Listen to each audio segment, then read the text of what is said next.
नमस्कार मंडळी, आपलं स्वागत आहे शेती सकाळ या यूट्यूब चॅनलवर. तर आज आपण बघूया सिलिकॉन या अन्नद्रव्याविषयी. याचा वापर आपण टोमॅटो, कांदा आणि ऊस पिकामध्ये कशा प्रकारे करू शकतो. तर चला आज बघूया आपण. आता कांदा लागवडीची लगबग सुरू आहे. कांदा लागवडीनंतर 15 ते 20 दिवसानंतर आपण सिलिकॉनचा स्प्रे योग्य प्रमाणात जर केला तर पात जाड होण्यास अतिशय सुंदर मदत होते. सुरुवातीच्या काळात पात जाड होण्यास सिलिकॉन हे महत्त्वाचं काम बजावत असतं. सिलिकॉनचा स्प्रे घेतल्यानंतर पातीची वाढ, कुरकुरीतपणा आल्यानंतर मावा, तुडतुडे, थ्रिप्स हे रस शोषणारे किडे त्या पातीवर अटॅक करत नाही. परिणामी पिकाचं संरक्षण होतं आणि पात वाढण्यास मदत होते. त्याचबरोबर सिलिकॉन हे आतमध्ये जाऊन काम केल्यामुळं कांद्याला येणारा जो कलर आहे तो अतिशय चांगल्या दर्जाचा असतो. तसेच कांद्याची टिकवून क्षमता चांगल्या प्रकारे राहते. कांदा दीर्घकाळ टिकू शकतो. कांद्यामध्ये स्प्रे घेताना त्यासोबत आपण combi 200 gram, zinc 150 gram, Isabion 250 ml आणि सिलिकॉन 500 याप्रमाणे त्याबरोबर अँट्राकॉल किंवा Z78 घेऊन स्प्रे करू शकतो. हा स्प्रे दर 15 दिवसाने कांद्यांमध्ये करत राहा. याचे आपल्याला सुंदर असे परिणाम आपल्याला दिसून येतील. चला आता आपण बघूया टोमॅटो पिकातील सिलिकॉनचं महत्त्व. सुरुवातीच्या काळामध्ये 10 ते 15 दिवसाच्या दरम्यान आपण सिलिकॉनचा स्प्रे घ्यायला हवा. सिलिकॉनचा स्प्रे घेतल्यामुळं टोमॅटोमध्ये येणारा करपा, जंतू या रोगांचा प्रादुर्भाव कमी प्रमाणात होतो. सिलिकॉन मारल्यामुळे पानरप होतात आणि सतत पडणारा पाऊस किंवा ढगाळ वातावरण, धुळी यापासून पांढरप झाल्यामुळे बुरशी ज्या तयार होणाऱ्या बुरशी आहे याचा प्रादुर्भाव त्या पानावर कमी होतो.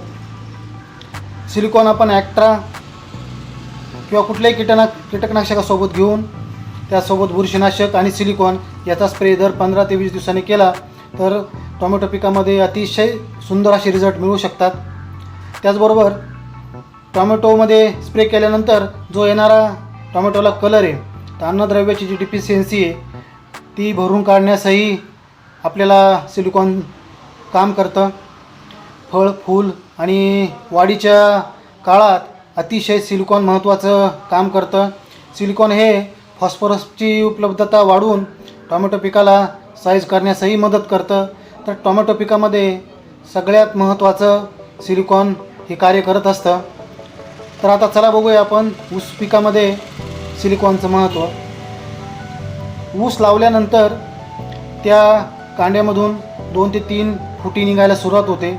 त्या काळामध्ये एक तर आपण जमिनीतून किंवा स्प्रेद्वारे सिलिकॉन देऊ शकतो. सिलिकॉन दिल्यामुळं तिथून त्या डोळामधून निघणारे फुटवे हे अधिक प्रमाणात निघतात. ऊस वाढल्यानंतर कांड्यातील अंतर वाढण्यास सिलिकॉन सगळ्यात महत्त्वाची भूमिका बजावतं. त्यानंतर घटकाची उपलब्धता करून ऊस वजन वाढीसाठीही सिलिकॉन महत्त्वाचं काम करत असतं. साखर उतरण्याच्या काळामध्ये म्हणजे ऊस गोड जो लागतो त्या काळामध्ये सिलिकॉन महत्त्वाची भूमिका बजावत असतं.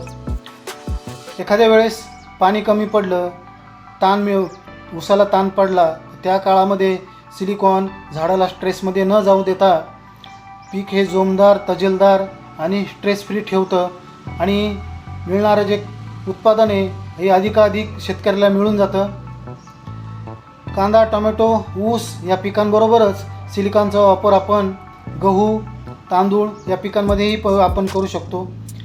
ह्या पिकांमध्ये जेव्हा आपण सिलिकॉनचा स्प्रे करतो तेव्हा ते सरळ वाढतात. सरळ वाढल्यामुळे ते खाली जमिनीवर पडत नाही आणि पीक खराब होण्यास मज्जाव होतो.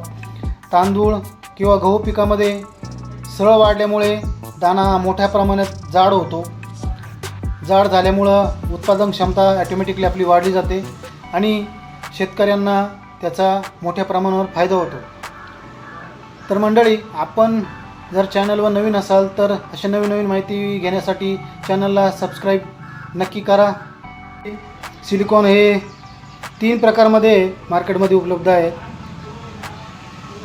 चिलेटेड स्वरूपात SRP नावाने उपलब्ध आहे. जय किसानचं पावडर फॉर्म्युलेशनमध्ये उपलब्ध आहे आणि महादनचं ग्रॅन्युअल स्वरूपामध्ये उपलब्ध आहे. तर आपण वेगवेगळ्या पिकाला वेगवेगळ्या पद्धतीने आपण सिलिकॉन देऊ शकतो. सिलिकॉनचा योग्य वापर योग्य पिकाला केल्यास सर्व शेतकऱ्यांना याचा मोठ्या प्रमाणात फायदा होणार आहे. तर आपल्या पिकांमध्ये सिलिकॉनचा वापर जरूर करा. व्हिडिओ आवडल्यास शेअर नक्की करा. भेटूया अशाच महत्त्वपूर्ण आणि माहितीपूर्ण व्हिडिओमध्ये. तोपर्यंत आपण आपल्या पिकाची काळजी नक्की घ्या.